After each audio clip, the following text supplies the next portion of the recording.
Good morning students. तो आज मैं आप लोग को बताने वाली हूँ रेस्पिरेटरी सिस्टम, श्वसन तंत्र, है ना। तो यहाँ श्वसन तंत्र क्या होता है? श्वसन तंत्र में गैसों का आदान प्रदान होता है। हम इसमें ऑक्सीजन को ग्रहण करते हैं और कार्बन डाइऑक्साइड को बाहर निकालते हैं। इसी प्रक्रिया को क्या बोला जाता है? रेस्पिरेटरी सिस्टम बोला जाता है। तो आइए देखते हैं रेस्पिरेटरी सिस्टम। रेस्पिरेटरी सिस्टम, श्वसन तंत्र। परिभाषा क्या होता है? रेस्पिरेटरी सिस्टम शरीर का वह तंत्र है जो शरीर में ऑक्सीजन को अंदर लेता है और कार्बन डाइऑक्साइड को बाहर निकालता है। इस प्रक्रिया को रेस्पिरेशन कहते हैं। ठीक है ना। मतलब शरीर के अंदर ऑक्सीजन को ग्रहण करना और कार्बन डाइऑक्साइड को शरीर से बाहर निकालने की प्रक्रिया श्वसन कहलाती है। ठीक है। इसके ऑर्गन देख लेते हैं। Organs of respiratory system. इसमें कौन कौन से ऑर्गन्स होते हैं? सबसे पहला आता है नोज, नाक। हवा को नाक के थ्रू लिया जाता है। उसके बाद ये जो नोज है वो हवा को छानने का काम करती है और इस हवा को गर्म और नम बनाती है। मतलब हमारी बॉडी के टेम्परेचर के अनुसार इसको गर्म और नम बनाने का कार्य करती है। उसके बाद आता है नेजल कैविटी, नासिका गुहा। इसमें क्या होता है? धूल और जीवाणुओं को रोकती है। मतलब हमारे बॉडी के अंदर जाने से रोकती है किसको? धूल और जीवाणुओं को।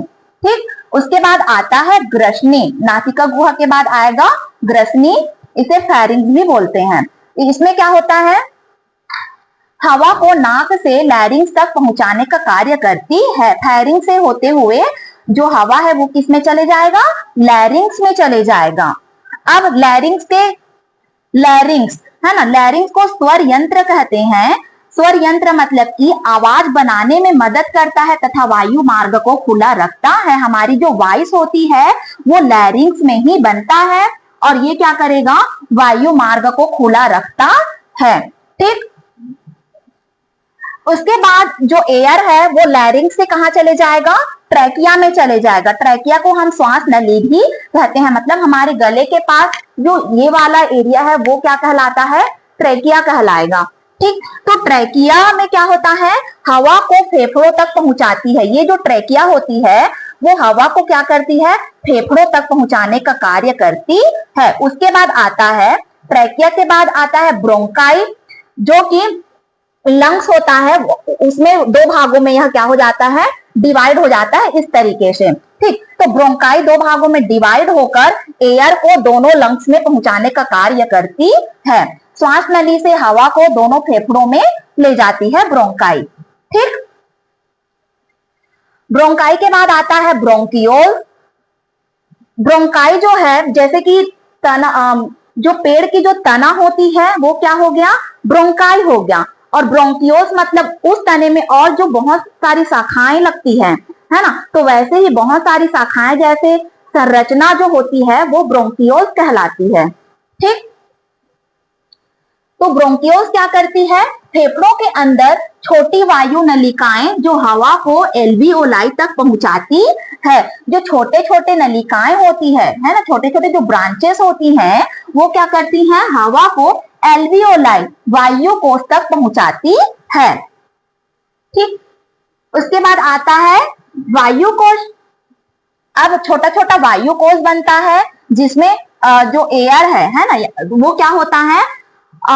मतलब यहाँ पे गैसों का आदान प्रदान होगा। यहाँ ऑक्सीजन और कार्बन डाइऑक्साइड का आदान प्रदान होता है ना। उसके बाद आता है फेफड़ा, लंग्स।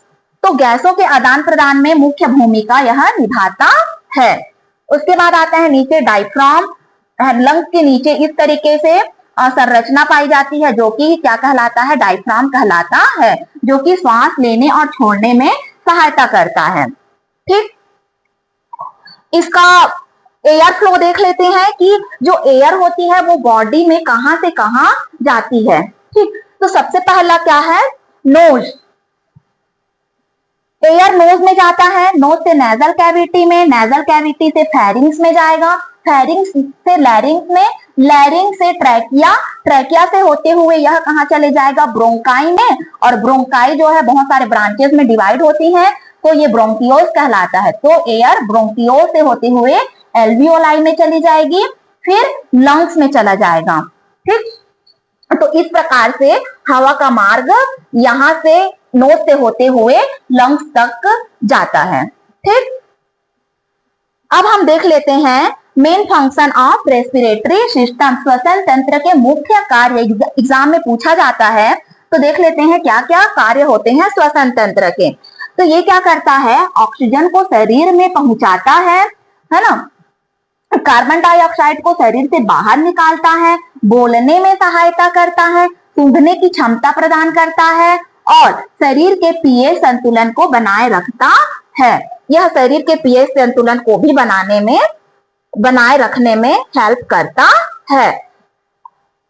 अगर आप संरचना देखेंगे तो इस प्रकार की संरचना आपको दिखाई देगी, है ना। श्वसन तंत्र का स्ट्रक्चर, ठीक, तो क्या होता है, एयर नोज से होते हुए कहां पे चला जाएगा, यहाँ पे फेरिंग्स होता है ना, फेरिंग्स से होते हुए एयर लैरिंग्स में जाएगा, लैरिंग्स से ट्रैकिया में आएगा, ट्रैकिया जो है दो भाग में, दो ब्रांचेस में यहाँ पे डिवाइड हो जाएगा। इस तरीके से दो ब्रांचेस में डिवाइड होगा, जिसको हम क्या बोलते हैं, ब्रोंकाई बोलते हैं। ये वाला जो दो हिस्सा आपको दिख रहे हैं वो ब्रोंकाई कहलाता है। यहाँ पे आप देख सकते हैं ये ट्रेकिया हो गया, ट्रेकिया आगे चलकर दो भागों में डिवाइड हो गया है ना, जिसको हम ब्रोंकाई कहते हैं। ये आगे चलकर दो नलियों में डिवाइड हो जाता है जहां पे हमारा लंग्स होता है। ठीक, उसके बाद यही ब्रोंकाई और छोटे छोटे क्या बनाती हैं, ब्रांचेस बनाती हैं, है ना, छोटी छोटी शाखाएं बनाती हैं। इसी शाखाओं को हम क्या बोलते हैं, ब्रोंकियोल्स बोलते हैं। ठीक, और उसके बाद अंगूर के गुच्छे की समान संरचना बनेगी इसी में। तो ये अंगूर के गुच्छे की जैसी जो संरचना है वो क्या कहलाएगा, एल्वियोलाई कहलाता है। यहीं पे क्या होता है, ऑक्सीजन और कार्बन डाइऑक्साइड का आदान प्रदान होता है इसी एल्वियोलाई में, है ना। तो ये आप इस तरह से देख सकते हैं कि लंग्स के अंदर जो है ये क्रियाएं होती हैं, गैसों का आदान प्रदान होने की क्रिया। तो यहाँ पे मैं बता रही थी कि एयर कहाँ जाता है, लैरिंग से होते हुए ये ब्रोंकाई से होकर फिर दोनों लंग्स में चली जाती है ना। तो एयर दोनों लंग्स में चला गया। इस लंग्स में बहुत सारे क्या होते हैं, ब्रोंकियोल्स होते हैं और एल्वियोलाई होती है। तो एल्वियोलाई में ही गैसों का आदान प्रदान होता है और ये हमारा लंग्स हो गया। ठीक, डायफ्राम यहाँ पे आता है, डायफ्राम ये रेस्पिरेटरी सिस्टम होता है। आप लोग इस स्ट्रक्चर को अच्छे से देख लीजिए, समझ लीजिए, हो सके तो आप स्क्रीनशॉट ले लीजिएगा इसका। ठीक,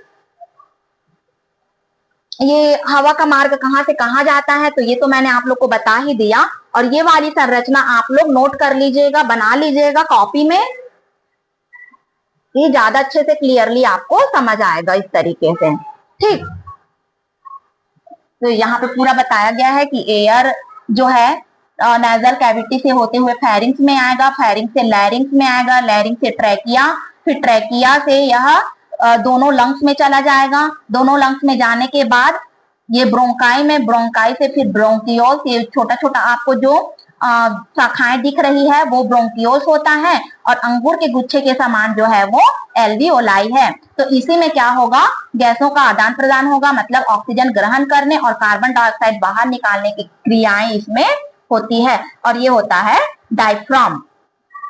ठीक, जो एयर को लेने और एयर को छोड़ने में सहायता करती है। तो इस तरीके से रेस्पिरेटरी सिस्टम वर्क करता है। तो ये नोट्स आप लोग बना लीजिएगा और स्ट्रक्चर भी आप लोग बना लीजिएगा। जो डाउट होगा उसको आप लोग पूछ सकते हैं क्लास में। ठीक, ओके, थैंक यू।